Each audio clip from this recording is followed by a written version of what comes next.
Hello guys, welcome back to the channel and welcome back to Elite Wrestling. तो guys हर बार की तरह ही आज इस वीडियो में हम AEW के बहुत ही बड़े और बहुत ही इंटरेस्टिंग अपडेट्स के ऊपर बात करने वाले हैं। और गाइज आज इस वीडियो में हम डिटेल में जानने वाले हैं कि क्या कहा कोडी ने CM पंक के AEW के कॉन्ट्रैक्ट के बारे में, जानेंगे क्या है FTR के बहुत ही बड़े future plans, all elite wrestling और NXT की व्यूअरशिप और ऑल एलीट रेसलिंग के टॉप 5 रैंकिंग के साथ साथ आज इस वीडियो में हम जानने वाले हैं कि क्यों टोनी खान ने ऑरेंज कैसिडी को रेसल करने से मना किया था। तो गाइज ये सब बातें जानने के लिए ये वीडियो एकदम आखिर तक जरूर देखना।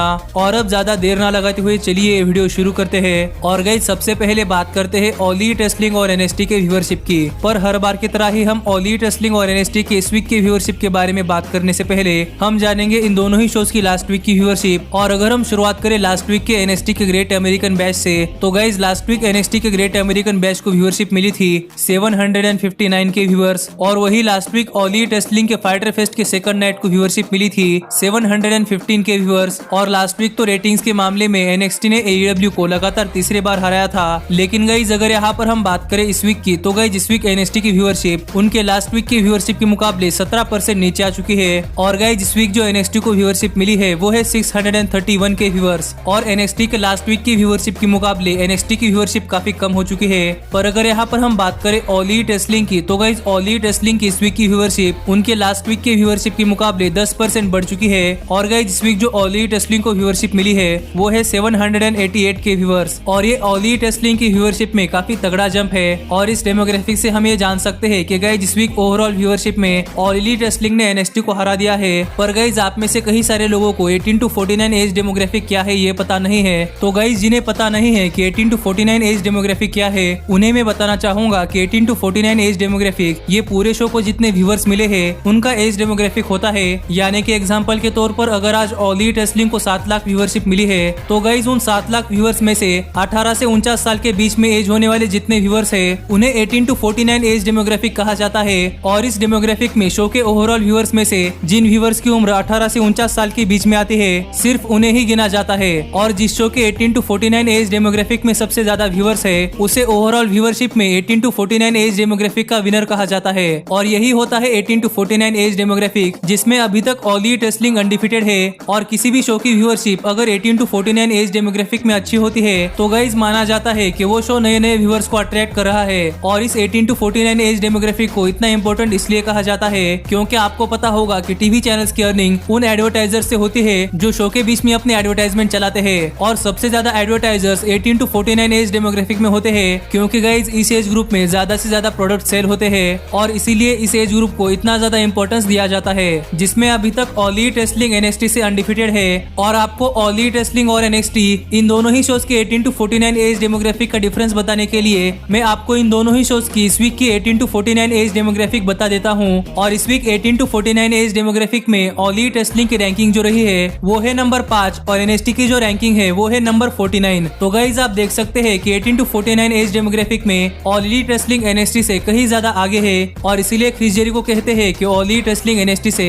18 to 49 एज डेमोग्राफिक में अब तक अनडिफिटेड है। और अब मुझे लगता है कि आपको सभी चीजें प्रॉपरली समझ आ चुकी होगी। इसलिए गाइज अब हम आगे बढ़ते हैं और बात करते हैं हमारे अगले अपडेट की। और गाइज जानते हैं इस वीक के ऑल एलीट रेसलिंग के टॉप 5 रैंकिंग्स। तो गाइज हर वीक की तरह ही इस वीक भी ऑल एलीट रेसलिंग ने अपने ऑल एलीट रेसलिंग के टॉप 5 रैंकिंग्स निकाले हैं। जहां पर अगर हम शुरुआत करें ऑल एलीट रेसलिंग की विमेंस डिवीजन से, तो गाइज ऑल एलीट रेसलिंग की विमेंस डिवीजन के टॉप 5 रैंकिंग में नंबर 5 पर आते हैं ब्रिट बेकर, नंबर 4 पर आते हैं क्रिस स्टैटलैंडर, नंबर 3 पर आते हैं फिनोल्पी फ्रॉड, नंबर 2 पर आती है बिग सॉल और गाइज नंबर 1 पर आती है नायला रोज। और स्टिल है हमारी all elite wrestling women's world heavyweight champion Hikaru Shida. और वही अगर हम बात करें ऑल एलीट रेसलिंग के टैग टीम डिवीजन के टॉप 5 रैंकिंग की, तो गाइज ऑल एलीट रेसलिंग के टैग टीम डिवीजन के टॉप 5 रैंकिंग में नंबर 5 पर आते हैं प्राइवेट पार्टी, नंबर 4 पर आते हैं द यंग बक्स, नंबर 3 पर आते हैं द जुरासिक एक्सप्रेस, नंबर 2 पर आते हैं द बेस्ट फ्रेंड्स और गाइज नंबर 1 पर आते हैं द डार्क ऑर्डर।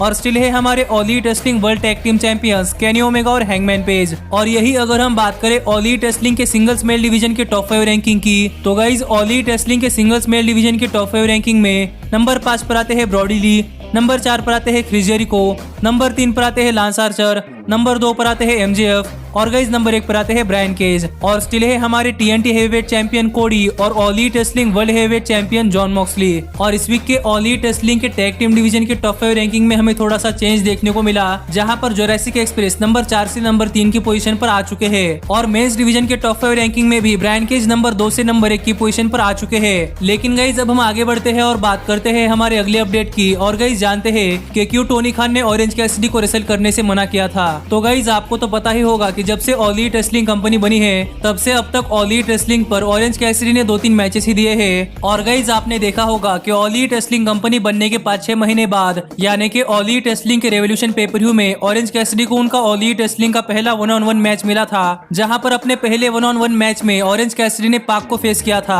और इससे पहले ऑरेंज कैसिडी ने बैटल रॉयल्स में अपना 1-2 मिनट का परफॉर्मेंस दिया था, लेकिन उनका पहला ओरिजिनल मैच मिलने के लिए ऑरेंज कैसिडी को 5-6 महीने का इंतजार करना पड़ा था। जबकि orange Cassidy all elite wrestling में बहुत ही बढ़िया मैचेस दे सकते हैं और हाल फिलहाल में क्रिस जेरिको के साथ भी हुआ उनका मैच बहुत ही बढ़िया मैच था। और ऐसा क्यों, इसका रीजन सामने आ चुका है। और इसका रीजन ये है कि गाइस टोनी खान नहीं चाहते थे कि ऑरेंज कैसिडी रेसल करे, क्योंकि गाइस टोनी खान को पता था कि ऑरेंज कैसिडी बहुत ही बढ़िया रेसलर है। लेकिन तब तक बाकी सारे फैंस को नहीं पता था कि ऑरेंज कैसिडी कितने बढ़िया रेसलर है। और ऑरेंज कैसिडी के कैरेक्टर को डेवलप करने के लिए और उनकी रेसलिंग को स्पॉटलाइट में लाने के लिए टोनी खान ने अब तक ऑरेंज कैसिडी को रेसल करने से मना किया था, क्योंकि टोनी खान चाहते थे कि ऑरेंज कैसिडी का कैरेक्टर पहले पूरा का पूरा डेवलप हो जाए, जिसके बाद अगर ऑरेंज कैसिडी अपने रियल रेसलिंग स्किल दिखाएंगे तो ऑरेंज कैसिडी भी ऑल एलीट रेसलिंग के बहुत ही बड़े सुपरस्टार बन सकते हैं और वो भी ऑल एलीट रेसलिंग कंपनी के लिए एक बहुत ही बड़े ड्रॉ बन सकते हैं। और यही ऑरेंज कैसिडी को बड़ा स्टार बनाने के लिए टोनी खान ने ऑरेंज कैसिडी को रेसल करने से मना किया था, जो दिखाता है कि टोनी खान बहुत पहले ही बहुत दूर की सोच लेते हैं। और आपका इस स्टोरी पर क्या कहना है ये आप मुझे कमेंट कर बताइए।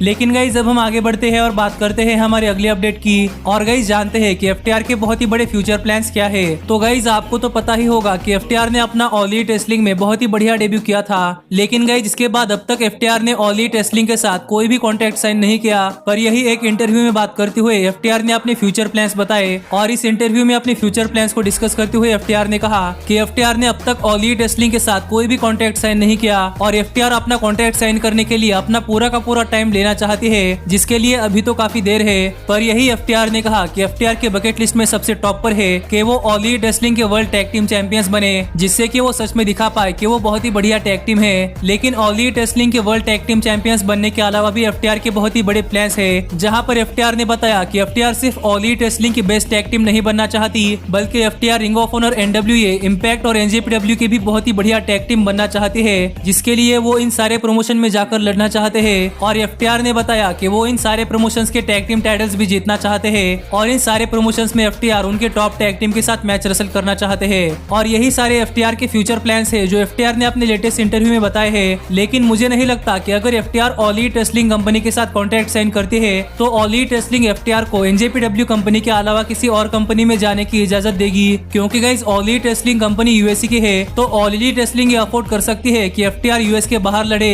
लेकिन ऑल एलीट रेसलिंग ये नहीं चाहेगी कि FTR US में AEW के साथ अंडर कॉन्ट्रैक्ट रहकर बाकी किसी रेसलिंग प्रमोशन के लिए काम करे, क्योंकि इम्पैक्ट, रिंग ऑफ ऑनर और NWA ये तीनों ही कंपनियां US में है और FTR ऑल एलीट रेसलिंग के अंडर कॉन्ट्रैक्ट रहकर US के ही किसी और प्रमोशन के लिए काम करते हैं। तो गाइज ऑल एलीट रेसलिंग की वैल्यू कम हो सकती है। लेकिन NJPW के साथ ऐसा कंसर्न नहीं है, क्योंकि NJPW यूनाइटेड स्टेट्स के बाहर की कंपनी है और जॉन मॉक्सली के ऑल एलीट रेसलिंग के कॉन्ट्रैक्ट के अनुसार भी जॉन मॉक्सली यूनाइटेड स्टेट्स के बाहर यानी कि NJPW में जाकर लड़ सकते हैं और जॉन मॉक्सली भी यूनाइटेड स्टेट्स में ऑल एलीट रेसलिंग कंपनी के अलावा किसी और रेसलिंग प्रमोशन के लिए काम नहीं कर सकते। तो इसलिए मुझे तो लगता है कि ऑल एलीट रेसलिंग शायद ही FTR को AEW के अंडर कॉन्ट्रैक्ट रहकर US के किसी रेसलिंग प्रमोशन के लिए काम करने की इजाजत देगी, क्योंकि AEW ने अपने सबसे बड़े सुपरस्टार यानी कि जॉन मॉक्सली को ही इसकी इजाजत नहीं दी है। तो FTR तो काफी दूर की बात है। लेकिन गाइस अब हम आगे बढ़ते हैं और डिटेल में बात करते हैं कि कोडी ने क्या कहा CM पंक के ऑल एलीट रेसलिंग में आने के कॉन्ट्रैक्ट के बारे में। तो गाइस मैंने आपको कुछ दिन पहले बताया था कि ऑल एलीट रेसलिंग के CM पंक के लिए कुछ कॉन्ट्रैक्ट डिटेल्स सामने आए हैं और उन डिटेल्स के हिसाब से CM पंक ने ऑल एलीट रेसलिंग से बहुत ही तगड़े पैसे मांगे थे और CM पंक कुछ ऐसा कॉन्ट्रैक्ट चाहते थे जैसा कि कॉन्ट्रैक्ट WWE ब्रॉक लेसनर को ऑफर करती है। लेकिन गाइस इस पर डिटेल में बात करते हुए कोडी ने कहा कि कुछ दिन पहले ऑल एलीट रेसलिंग और CM पंक के बारे में जो चीज सामने आई है कि CM पंक ने ऑल एलीट रेसलिंग से बहुत ही तगड़े पैसे मांगे हैं, ये स्टोरी सच है। और ऑल एलीट रेसलिंग की तरफ से सबसे पहले टोनी खान और कोडी ने CM पंक को अप्रोच किया था और यहाँ पर कोडी और टोनी खान ने CM पंक को ऑल एलीट रेसलिंग में रेसल करने का ऑफर दिया था। लेकिन सीएम पंक ने तो बहुत ही तगड़े पैसे मांगे थे, जो चीज अपने तरफ से कोडी ने कंफर्म करते हुए कहा कि इसके बाद भी कोडी, सीएम पंक और टोनी खान के बीच में सीएम पंक के ऑल एलिट रेसलिंग के कॉन्ट्रैक्ट को लेकर निगोशिएशन चल रहे थे। और ऑल एलिट रेसलिंग तो सच में चाहती थी कि CM Punk all elite wrestling में आए और इसके लिए all elite wrestling seriously negotiation कर रही थी। लेकिन कोडी ने कहा कि सीएम पंक को देखकर ऐसा नहीं लग रहा था कि सीएम पंक सीरियसली इस चीज के बारे में बात कर रहे हैं, और इसीलिए टोनी खान और कोडी की तरफ से बहुत सारे निगोशिएशंस आने के बाद भी सीएम पंक ने टोनी खान और कोडी की बात जरा भी नहीं मानी, जिसकी वजह से कोडी और टोनी खान ने सीएम पंक को ऑल एलिट रेसलिंग का कॉन्ट्रैक्ट ऑफर करना बंद कर दिया। और ये चीज कोडी ने कंफर्म की है। और गाइस यहाँ पर कोडी ने ये भी कहा कि ये पैसे कोडी के नहीं बल्कि ऑल एलिट रेसलिंग कंपनी के हैं, और कोडी ये पैसे किसी भी सुपरस्टार को सोच समझकर ऑफर करते हैं, क्योंकि कोडी भी चाहते हैं कि अगर वो किसी सुपरस्टार को साइन करे तो ऑल एलिट रेसलिंग को भी उस सुपरस्टार का फायदा हो। और ये बात कोडी ने अपने लेटेस्ट इंटरव्यू में बात करते हुए कंफर्म की है। तो गाइज आपका इस स्टोरी पर क्या कहना है ये आप मुझे कमेंट कर बताइए। लेकिन गाइज आज की वीडियो यही तक थी, और अब मिलता हूँ आपसे अगली वीडियो में, पर तब तक stay healthy, stay happy and keep watching elite wrestling. Hey, did you like that video? Click the screen for more. And where do you think you're going? And thanks so much for being the elite. The elite, the elite. What, Nick, you're not going to sing it all with me this time?